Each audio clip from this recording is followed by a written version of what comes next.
I am not a person who tries to make religious students secular or to make secular students religious. I'm really not interested in, a course result is not a student changing their mind about their own life. That's not what I'm trying to get people to do in my courses. But I do want them to be reflective about their life. And you can be reflective about your own life first by reflecting on the lives of others, and then learning some lessons and begin to directing them back at yourself. And that's sort of, I actually had to I wrote an essay about this problem some years ago on the pedagogy of the study of religion, which was focusing on these questions. And it was published in a journal called the Journal of Theory and Method in the Study of Religion, or Method and Theory in the Study of Religion. And then it actually got picked up and anthologized, and I was very proud of it, in a book on the insider-outsider problem in religion. And it was one of my favorite essays. I really enjoyed writing it, and the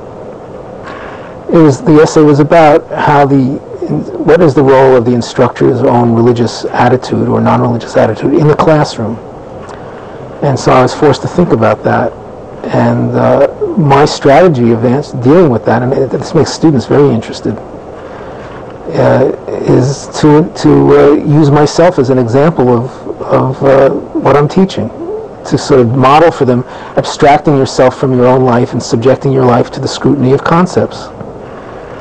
And I not uncommonly do that in class, or I simply model it by the fact that I look like a rabbi, and most students take me to be a traditionally religious Jew, and I am in certain ways. But my discourse in class is very, very puncturing. And they're puzzled. How can you look like you are and be how you are and talk this way? And what I try to get them to to see is that talking this way is the way I found wisdom about myself. And it's how I'm able to live in these worlds and to migrate among them, because in a certain degree, I'm unattached to all of them. I mean, terrible to say, but I'm an immigrant in every world in which I move.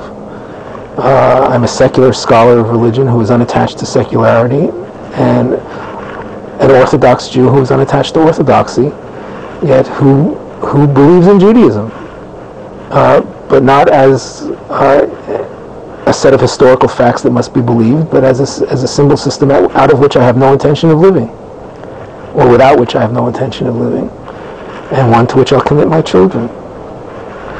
So that's a model of a very complex way of being. Now, not everybody I recognize can sustain that. It's taken me a lifetime to sustain that.